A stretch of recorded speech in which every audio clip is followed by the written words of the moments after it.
So friends, let us start our class now. This is our fourth session now. I am going to share the screen with you. We are discussing about reverse charge mechanism. We have seen the list of goods to which RCM is applicable. And we are in the process of seeing the list of services to which RCM is applicable. And we have covered two services to which RCM is applicable. The first two services, can you name them? Can you tell me two services to which reverse charge mechanism is applicable? Can any of you tell me? One was GTA. One is GTA. So Second, one was GTA and second one, legal service. Okay. Second one yes, is sir. legal service. Okay. I am going to share the screen so that we can see all other services to which RCM is applicable.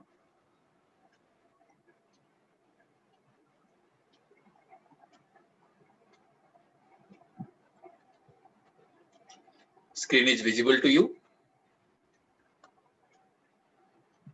Yes, sir. Okay. So GTA we have seen. We have already covered this part. Then legal services by individual advocate, senior advocate, or advocate firms. The third service to which RCM is applicable is services supplied by an arbitral tribunal to one business entity. If one arbitral tribunal is supplying some services to a business entity, then RCM will be applicable, right? And the business entity should be located in the taxable territory. RCM is applicable. The recipient of the services will be paying GST on this. Is it clear? Very simple provision. Okay. Services supplied by arbitral tribunal to a business entity is liable to RCM. Fourth category of service to which RCM is applicable is services provided by way of sponsorship by any person to a body corporate or a partnership firm located in a taxable territory. So if some sponsorship services is provided by any person to a body corporate, what is body corporate? We'll be seeing that definition. So if sponsorship services provided to body corporate or to a partnership firm, then reverse charge mechanism is applicable. Next is the list of items which are provided, list of services which are supplied by government. Okay. So this includes the services supplied by the central government, state government, union territory, local authority to a business entity. Okay. So services supplied by all these people to business entities is liable to RCM, but there are certain exceptions. What are the exceptions? First exception is the renting of immovable property. So if the supply related to renting of immovable property, then RCM is not applicable, provided the supplier is central government, state government, union territory, local authority, or business entity.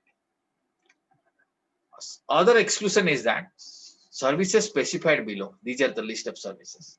First services provided by Department of Post by way of speed post, express parcel post, life insurance, agency services provided to a person other than central government, state government, union territory, local authority. Then services in relation to an aircraft or vessel inside or outside precincts of port or an airport. Transport of goods or passengers. So these are excluded. Okay. So on these services, RCM is not applicable. Otherwise, RCM is applicable. Okay. One is renting immovable property, then these services. Okay. RCM is not applicable. Now, services by government by way of renting of immovable property. First, that is excluded in that particular point, that is 5.5, and here 5A, it says it is again specifically included. Services supplied by central government, state government, union territory, or local authority by way of renting of immovable property to a registered to a person registered. That means if renting of immovable property services is provided to a registered person, then RCM is applicable. Okay, it appears to be little confusing. Again, I'll go back to the previous one. Previous one, it says renting of immovable property is excluded. Right. Okay. Okay. Are you able to see the screen? Uh, Yes, sir. Screen is visible, but one Not second. not visible. Yeah, to me it is showing screen sharing has been stopped. I think it is visible now. Yeah, I think it's visible Yes, now. sir. Yeah, Yes, sir. just a minute. So services supplied by government, RCM is applicable, but these are the services which are excluded. That means for these services, RCM is not applicable. One of them is renting of immovable property. Okay, but 5A again specifically includes, here it is excluded, but the next point, if you see section 5A, it says services supplied by central government, state government, union territory, or local authorities by way of renting immovable property to a registered person. So if supply is made to a registered person, then it is included under 5A. Then one more kind of service, this is again recently included, services by way of any person, by way of transfer of development rights, which are popularly referred to as TDR, or floor space index, which are referred to as FSI. So this is a new kind of service. In some cities of our country, this TDR, that is transfer of development rights, or floor space index, right? These services are available, or these particular things, these items are also freely traded. So transfer of development right means it is a right given by authority, generally municipal authority, that a particular promoter can develop a property. Okay, develop a property in excess of the approved area. Approved area is the floor space index. Let us say certain floor space plan is given. Beyond that, also promoter can develop a property if he is having a right. Okay, and this right is transferable.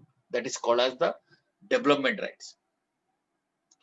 Okay, if services supplied by any person by way of transfer of development rights or floor space index. So let us say somebody is having that development rights or FSI, that is floor space index, then he can transfer it to somebody. By doing that, by doing this transfer, he's providing a service. Okay, and on that service, RCM is applicable. That means recipient is liable to pay service tax on this. Okay, understood this point? This is a new point, newly inserted. But did you understand this? Okay, let's move. The long-term lease. This is again new point. Long-term lease of land. Long-term means 30 years or more by any person against some consideration. If consideration maybe, you may call it as premium, salami, cost, price, development charges, or any name. You may call it at any name. But if long-term leave is provided for a consideration, RCM is applicable. Reverse charge mechanism is applicable. Then services supplied by a director. Directors are not the employees. If they are providing some services to the company or to a body corporate, then reverse charge mechanism is applicable. That means the recipient of this service, that means the company or body corporate, is liable to pay GST on this.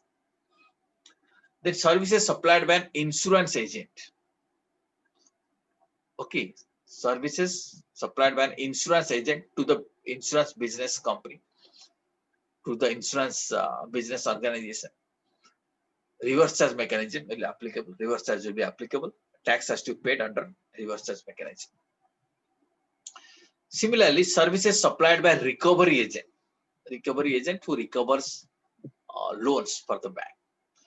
So services supplied by recovery agent to a banking company or financial institution or NBFC.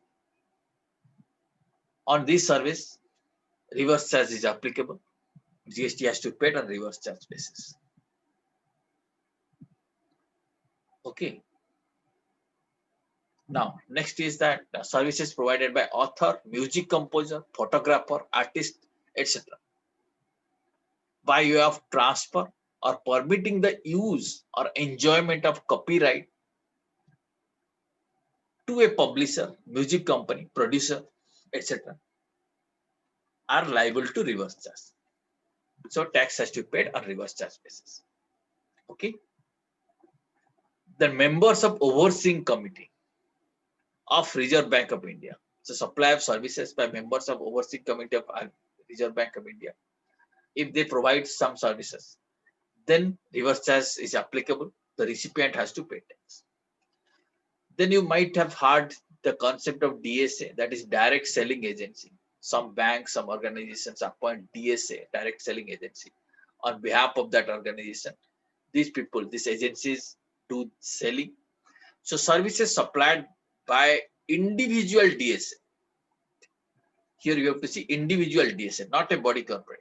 It also specifies other than body corporate, partnership or limited liability partnership to a bank or NBFC are liable to reverse charge. So DSA supplies are also liable to reverse charge. Business facilitator. So this business facilitation services to a banking company is liable to reverse charge. Then agent of business correspondence. Services supplied by an agent of business correspondent to business correspondent. Okay, that means services supplied by an agent to the business correspondent is liable to reverse charge. Now, security services are also liable to reverse charge, newly inserted. Okay, security services provided to a registered person. Okay, security service is, it is provided to a registered person, then it is liable to reverse charge. But however, there are some exceptions. Exception is that it will not apply to department or establishment of central government, state government, and union territory, local authority, or government agencies. It will not be applicable to them. And one more point is here. It is also not applicable if the registered person is paying tax under composition scheme. You have some broad idea about composition scheme. We'll be learning composition scheme in detail. So if the registered person is paying composition scheme, then even if it is supplied to registered person, then RCM is not applicable. Okay, so these are the items on the list of items we have seen to which reverse charge is applicable. Consequently, the recipient of services has to pay GST, not the supplier. Did you understand this? If you want quickly, we'll summarize. You can make a list of this. You can count what are the services included. What is the first one? Can you tell me?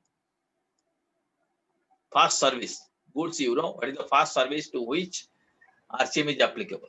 First one is what? Please keep on counting. Goods Transport Agency. This is number one. And what is number two? So legal services. Legal service. Note I down. This am is number individual two. advocate. Number three is arbitral tribunal services. Number four is sponsorship services. Number five is certain services supplied by government. Okay, this is number five. Number six is, here it is 5A, number will be disturbed from here onwards. This is number six. Number six is renting of immovable service, renting of immovable property service provided by government. This is number six. Number seven is supply of TDR or floor space index. Floor space index, FSI, supply of TDR FSI. This is number seven, right? Number eight is long-term land lease. Number nine is supplies made by director. 10 is supplied by insurance agent. 11 is supplies made by recovery agent. 12 supplies made by author, music composer, photographer, artist, etc. 13 then supply made by members of overseeing committee. Okay, this is the supplies made by members of overseeing committee to the Reserve Bank India. So if members, the service that members are provided, on that RCM is applicable. Now number 14, the supplies made by DSS. Number 15, business facilitation service. Number 16, agent of business correspondence. Number 17, security services. So these are the 17 items we have seen to which RCM is applicable. Is it clear up to this?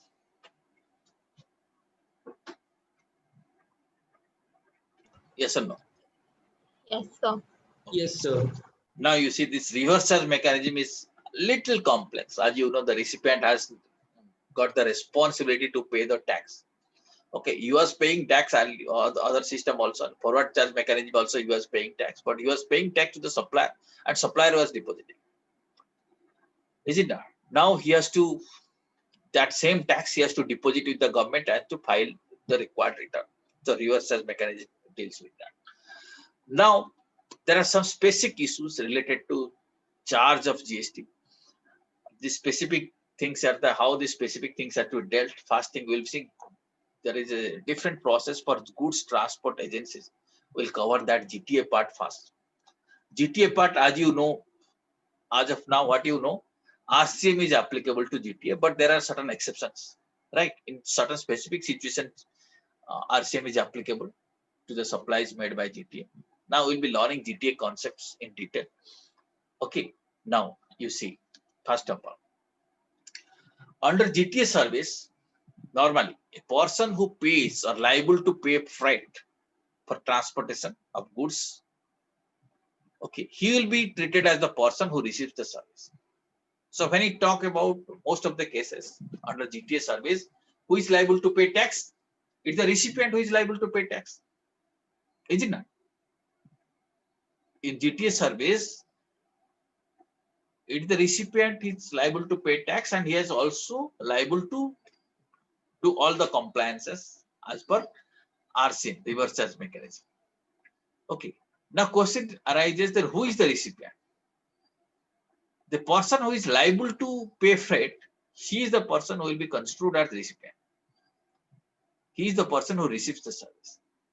Okay, that is one concept we have to see. Second thing we have to remember that GTA is are chargeable to tax. GTA services are chargeable to tax under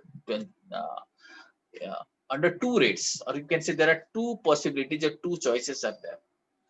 First is that GTA service may pay tax at the rate of 5%. When I say 5%, that means 2.5% CGST and 2.5% SGST or UTGST. Okay, but if he chooses this option, then he has to sacrifice ITC. That means he cannot take input tax credit. So GTA has got a choice. He may choose to pay 5% without availing input tax credit, or he may pay 12%. 12% means 6% CGST and 6% SGST or UTGST. Right? In this case, this is called forward charge. In this case, there is no restriction on ITC. He can avail ITC. Okay, if he chooses 5%, he cannot avail ITC. And tax has to be collected on reverse charge mechanism. Did you understand the choice available to a GTA? So the recipient has to choose between 5% and 12%, right, sir? No, not recipient. The supplier has to choose. Okay, sir. That GTA has to choose. Okay, if GTA is paying 6% plus 6%, he can avail ITC and recipient need not go for RCM. But if GTA is choosing 5%, then it is the recipient responsibility. He has to pay tax 2.5% plus 2.5%. recipient has to pay tax, recipient has to deposit, RCM will be applicable. Okay, understood these two choices.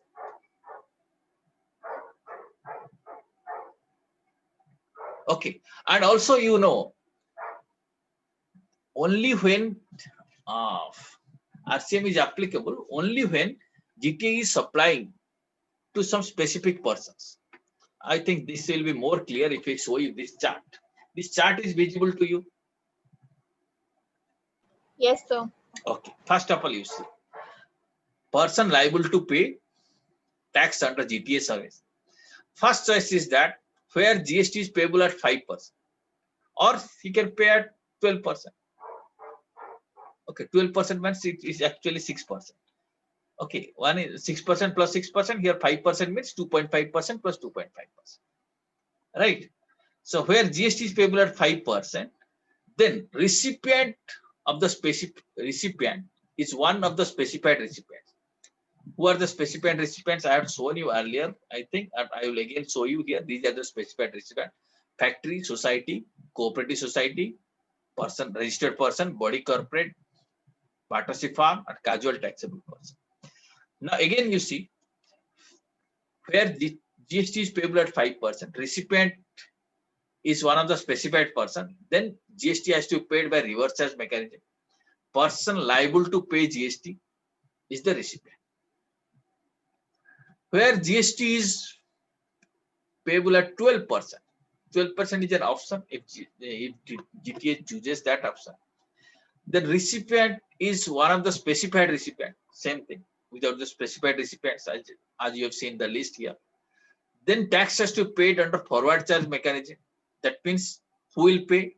The GTA will pay tax, that is supplier will pay tax, and he can avail ITC.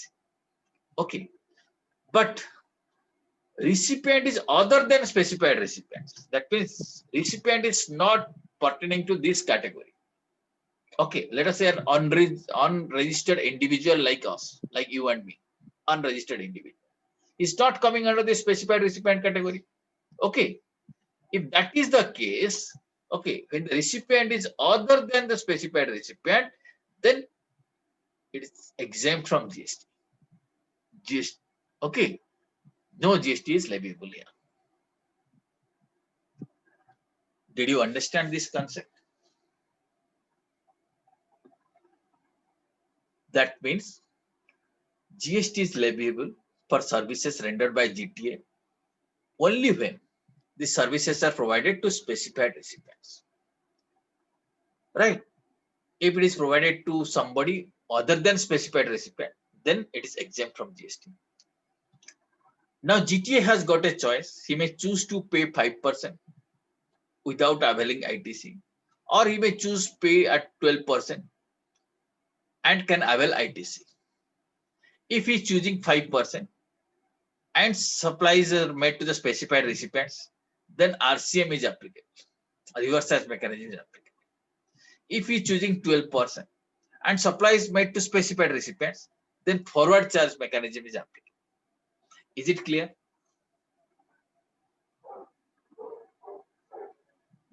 Is this concept clear?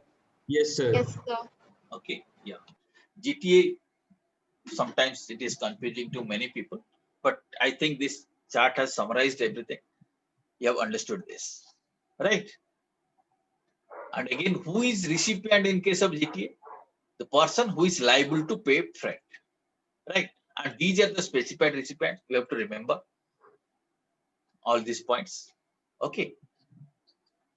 That is factory, society, cooperative society, registered person, body corporate, partnership firm, and casual taxable person.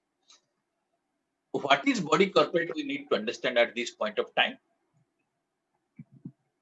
Right. You see, body corporate under GST law, the meaning of body corporate is same meaning which is assigned under clause 11 of section 2 of Companies Act 2013. So you have to refer to Companies Act 2013 to understand the meaning of body corporate. Right. So as per section 211 of Companies Act 2013, the body corporate includes company incorporated outside India. That means foreign companies are also regarded as body corporate. Okay, but it does not include. So these two things are not included. One is cooperative society are not included. Second is any other body corporate which central government by notification may specify. So body corporate, when you talk about body corporate, you have to remember under Companies Act 2013, body corporate means company, including foreign company, but excluding cooperative societies. Okay, did you understand what is the meaning of body corporate? And under GST law also frequently we will be using the word body corporate. At that time we have to understand or we have to appreciate that body corporate means this. Is it clear? Is it clear? So that I can move to the next concept. Yes, GTA sir. Yes, concept. sir. Okay, GTA concept is clear to you. I request all of you to go through this GTA provisions today. Then one more concept we are going to learn, that is called as the ECO. Can you tell me what is ECO? What I am referring to here? Can you guess? ECO.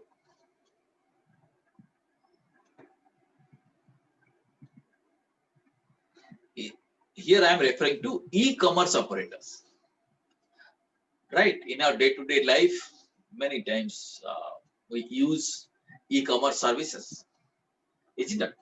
So this taxation of GST services, or how GST services will be taxed under GST under how this e-commerce services will be taxed under GST law will be learned.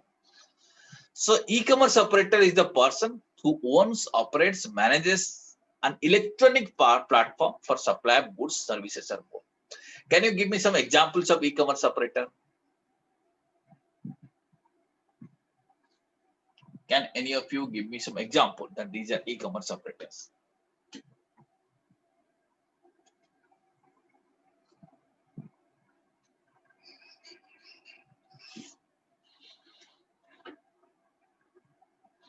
No one can give an example? So Flipkart, Amazon. Yes, they are the very good. They are the Okay. e-commerce operator. What exactly they do? E-commerce operator display the product as well as the services which are actually supplied by some other person. There is a supplier, he might be sitting somewhere else, and e-commerce operator displays that products or that services.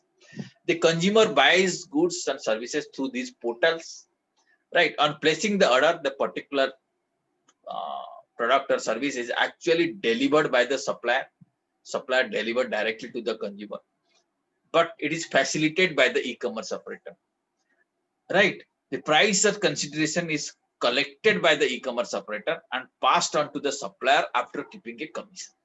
So this is the mechanism. Okay, supplier might be a different store, different company, products are there. E-commerce operator, let us say, as you told this thing, Amazon.in or like this, Flipkart, etc., that display the product. So buyer buys that product, pays money.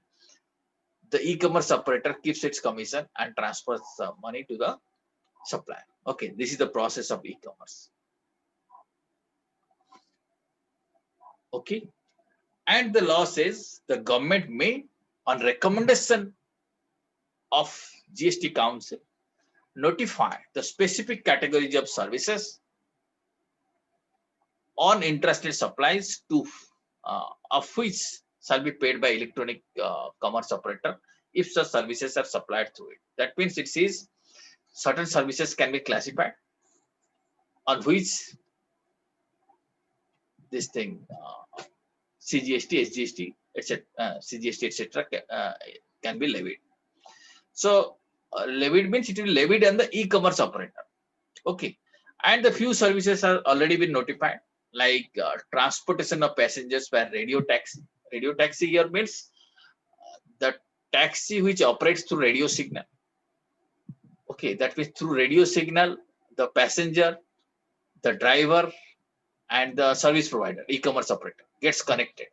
All of three gets connected through radio signal, and accordingly, the service of transportation of passengers is provided. Okay, just like our Ola, Uber, etc., they do it. Okay, that kind of services, motor cab services, maxi cab services, motorcycle services, all these services are specified. In this case, it is the e-commerce operator who has to pay GST. Okay, and there is a requirement. If somebody is the e-commerce operator, there is no threshold limit for getting itself registered. So normally, you know, in your initial classes, we know that there is a threshold limit. If your turnover exceeds that limit, then you need to get yourself registered. Whether any of you have remembered what is that limit? What is the threshold limit? If turnover exceeds that point, one needs to get itself registered on the GST. Can you tell me what is the limit? Registration process anyway you will be learning in detail. But right now, can you tell me what is the limit for registration under GST? Can anyone of you?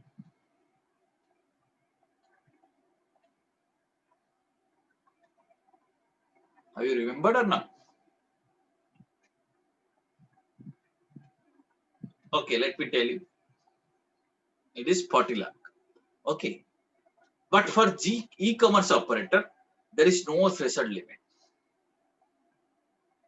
Okay. So as per section 24X of CGST Act, the threshold limit is not available to the e-commerce operator and they are liable to be registered irrespective of the value of supply made by them. Right? So e-commerce operator has to get itself registered irrespective of the value of supply. So now you see who is liable to pay tax in case of e-commerce services. If e-commerce operator is located in the taxable territory, it's the e-commerce operator who is liable to pay tax. If it doesn't have physical presence in the taxable territory, then the person who represents e-commerce operator is liable to pay tax. If there is neither physical presence nor there is any representative, then a person appointed by e-commerce operator for the purpose of payment tax is the person who is liable to pay tax. This concept you have to remember regarding e-commerce operator. So far we have understood. In fact, in today, a normal concept is that forward charge, the taxable person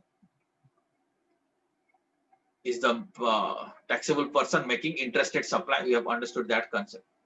Then reverse charge mechanism, we have understood. Then the recipient of the supply is liable to pay tax. Under forward charges, the taxable person is liable to pay tax. Under reverse charge mechanism, the recipient of supply is liable to pay tax. Under e-commerce services, it's the e-commerce operator who is liable to pay tax. Okay, these three concepts we have understood today. Now, having understood this, we are entering into a new area, which is also related to charge of GST, is rates. GST will be charged. Now the question arises at what rate? What is the applicable rate? How to find out rates of GST? Okay, e-commerce operator, do you have any query? Then ask it. Ask me right now. Otherwise, I will move to the next concept, that is rates of GST. Do you have any query on ECO? No, sir. Now coming to rates. First, we will see rates applicable to goods. So as of now, rates, as you know, it keeps on changing. And CGST Act, there is a maximum rate of 20%. IGST maximum rate can be 40%. So on goods, 6 rates are applicable as of now. So 0.125%, 1.5%, 2.5%, 6%, 9%, 14%. There are some items, so nil rate is charged. And SGST, UTGST is also charged at an equivalent rate. IGST charged double of that. Now, how to apply that rate? To apply that rate, what we have to do, we have to look at the classification of the goods. Okay. We have to classify the goods under various categories. And then we have to find out what is that good. It is coming under which class, which heading, which subheading. Then we will see what is the rate applicable to it. When I say classification, what I exactly mean is the identification of the tariff item. A goods is a tariff item. Suppose you are purchasing a ball pen. That's a tariff item on which tax is to be levied. Right? We have to see it is coming under which heading, which chapter, which subheading. We have to find out. Then only you can decide what is the rate applicable. So classification means identification of the tariff item, subheading, heading, a chapter in which the product can be classified. Classification is important. Only when only when we know how to classify, we will be able to decide what is the rate applicable to that particular goods. Okay, there are different rates. Different rates are applicable for different kind of supplies. So we need to identify what is the appropriate rate, what is the appropriate classification. And coming to classification of the goods, I'll tell you how goods has to be classified. First, you see, goods are classified in accordance with the first schedule to Custom Tariff Act 1975. What is that first schedule? I'll be telling about this. So, first schedule to the Customs Act 1975. In accordance with this schedule, goods are classified under GST law. And if you see that schedule, so there are some sections, then there are chapters, then headings, subheadings, then finally tariff items.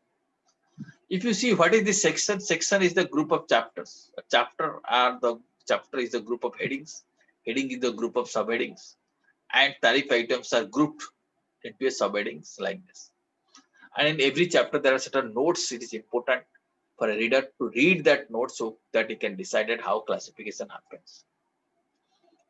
Okay, so sections are divided into various chapters. Chapters are again sub-classified into headings. Headings are sub-classified into subheadings, and items you can find after that. This is how the first schedule of the Custom Tariff Act classifies various goods and services. Okay, and this system of classification is referred to as HSN. HSN stands for, can you read it? HSN means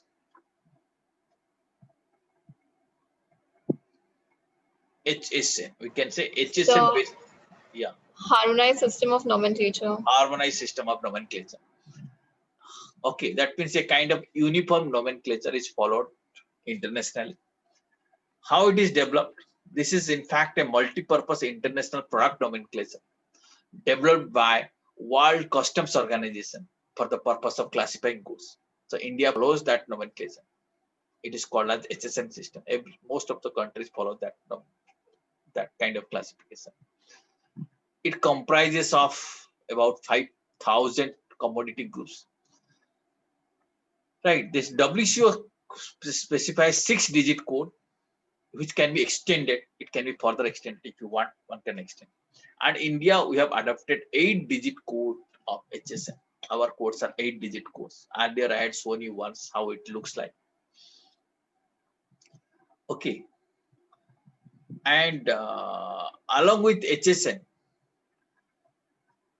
then Indian customs tariff rules, Custom Tariff Act and tariff rules also needs to be referred to. And on that basis, applicable rates can be found out for goods. Okay, goods are classified like this. And coming to services, there are 4 rates which are applicable as of now. 2.5, 4 rates of CGST I'm talking about. 2.5%, 6%, 9%, 14%. If you come to IGST, it will be double of that. That is 5%, 12%, 18%, and 14%. Okay, all interested transaction 2.5% plus 2.5% CGST or SGST like this. It will be there. There are certain services which are chargeable to nil rate of tax. And we have to remember there are certain services which attracts highest rate of tax, that is 28%. 28% means 14% plus 14%. Like services of gambling, access to entertainment events, admission to entertainment events like this, theme parks, water parks, joy rides, etc. They attract highest rate of tax. There are certain services which attracts lowest rate of tax also. Okay, so yeah, now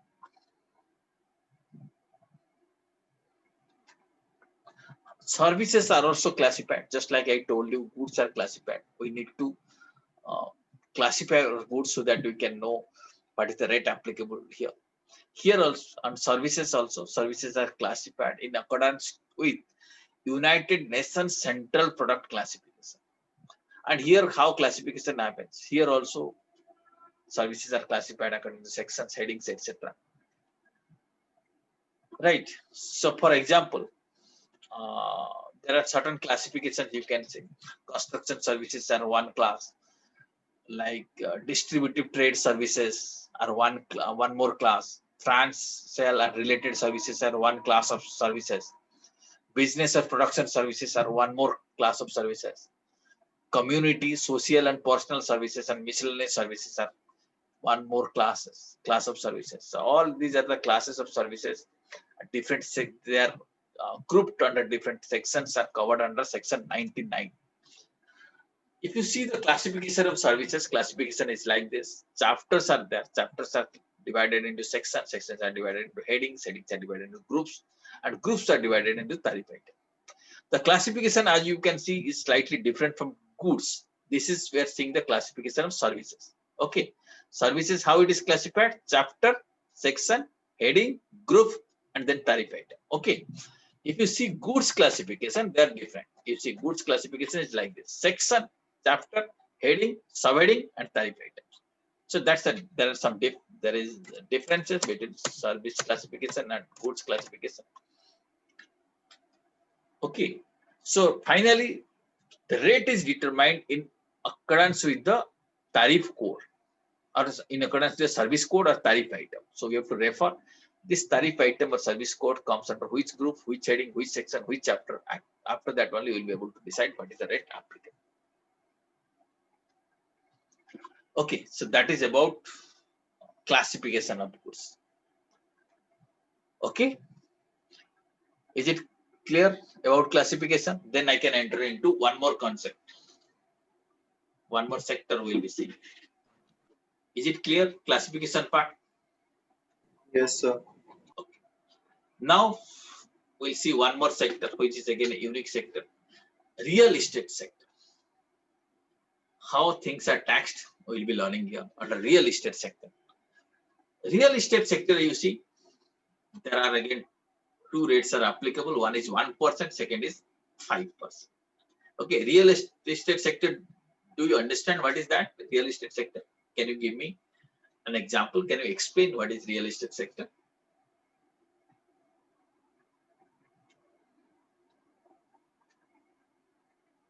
Can you explain? Can anyone explain real estate?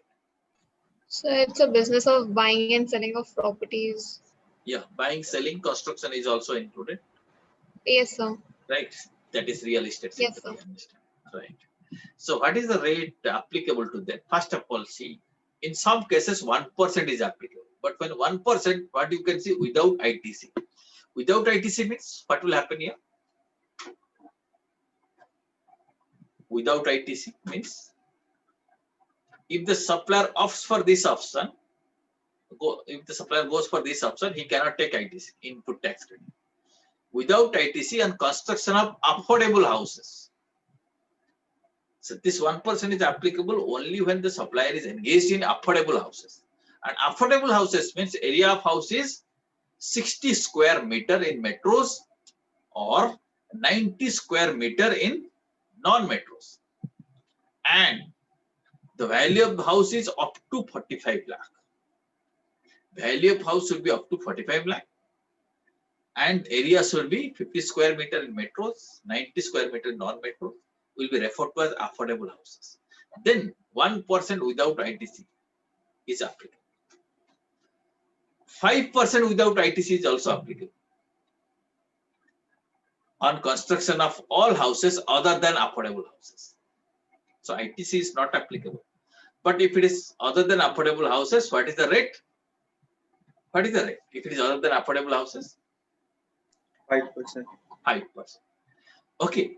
And also 5% is applicable for, read this point B carefully, commercial apartments such as shops, offices, etc. in residential real estate project.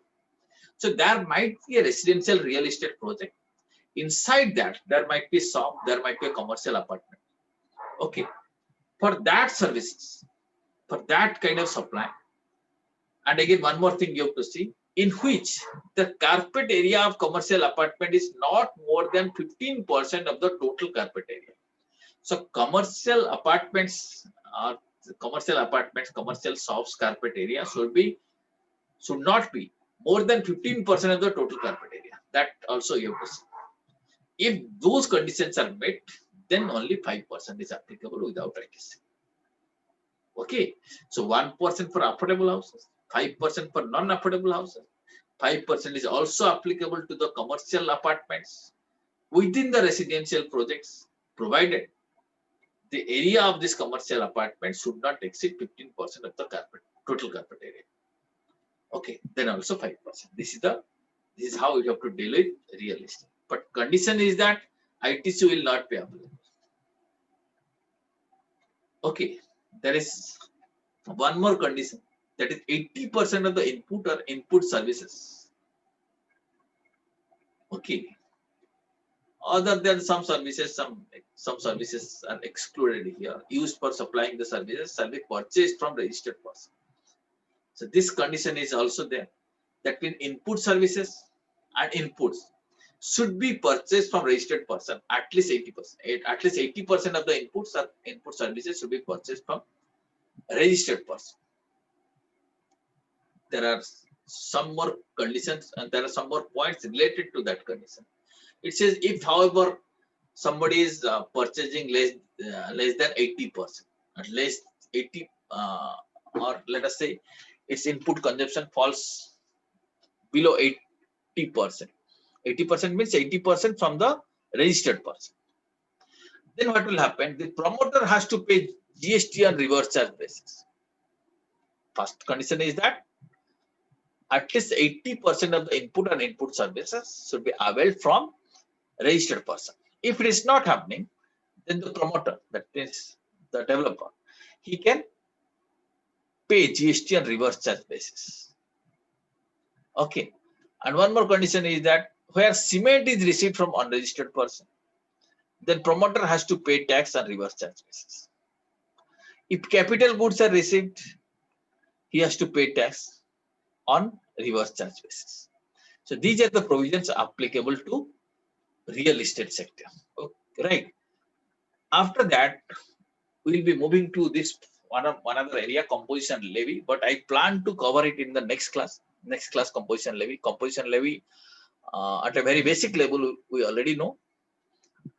Okay, in detail we will be learning. Now what we will do, these are the various issues we have covered, some specific issues covered today connected with charge of GST. Very quickly I will be recapitulating.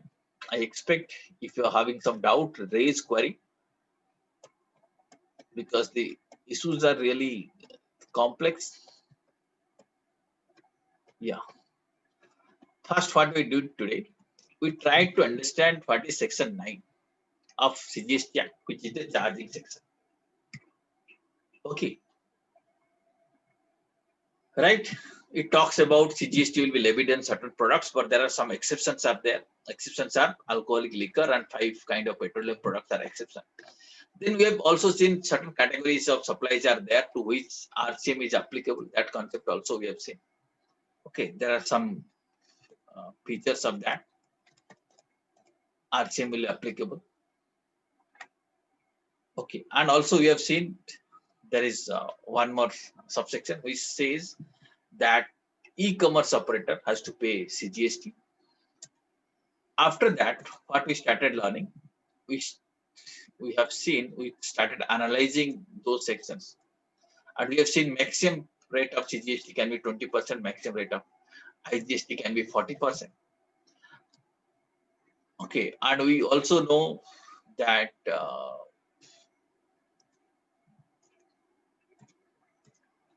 these are the certain goods which central government has notified, on which RCM is applicable. Then we have seen there are certain services to which RCM is also applicable. First of all, GTA, but GTA RCM is applicable only when supplies are made to specified persons, and these are specified persons like factory society, cooperative society, registered person, body corporate, partnership firm, casual taxable person. Right. And GTA has got an option also, he may pay tax at CGST can be at 5 tax, he can pay tax at 5%, or he may opt for 12%. That option also we have seen. Okay, RCM is also not applicable to GTAs if they are supplying to certain government departments, local authorities, government agencies, etc. Then second service to which RCM is applicable is advocate service or legal services. If these services are provided to business entity, if it is provided to some non-business entity, then RCM is not applicable. Then services rendered by arbitral tribunal also liable to reverse charge. Sponsorship services liable to reverse charge. Okay, certain services supplied by government are liable to reverse charge. Okay, then renting of immobile services, renting of immobile property to a registered person by government attracts reverse charge.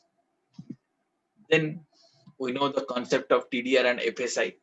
If supplies of transfer of development right or floor space index, that also attracts reverse charge. A long-term lease supplies attracts reverse charge. Long-term lease means 30 years or more. Services supplied by directors attracts reverse charge.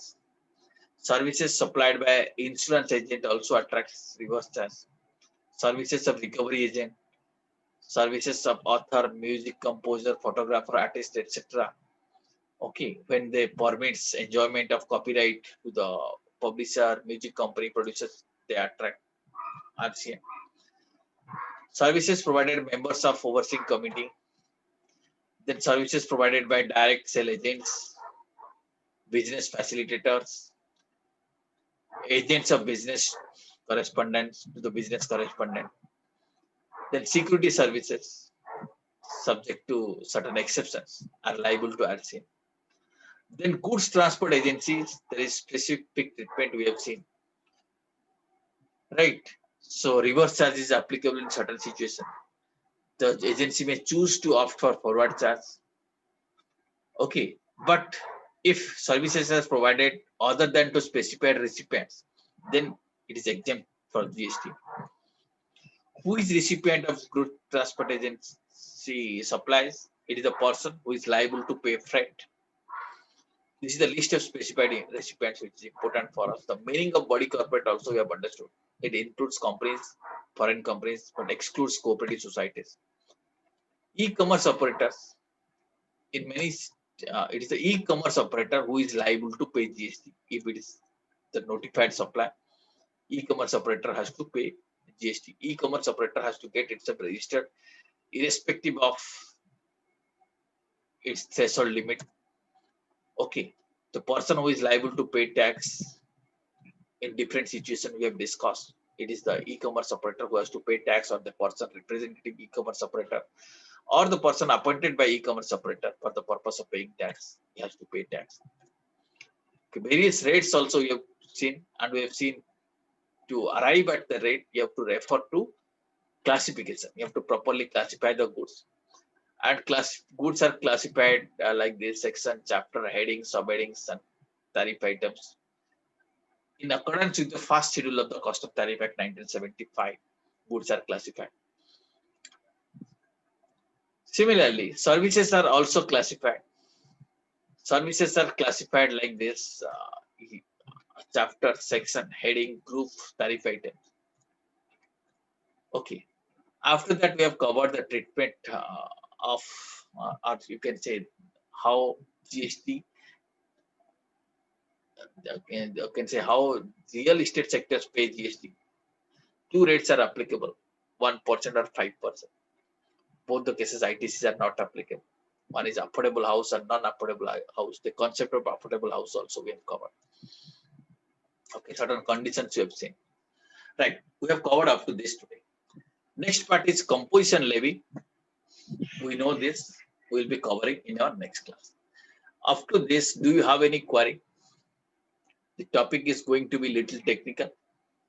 Okay, as you have seen in today's class, it is little technical. You have to read it section by section.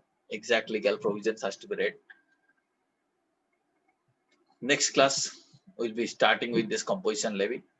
Do you have any query up to this? Please feel free to ask that query. Otherwise, we'll be winding up our today's session. We'll catch up tomorrow again. Any query you have?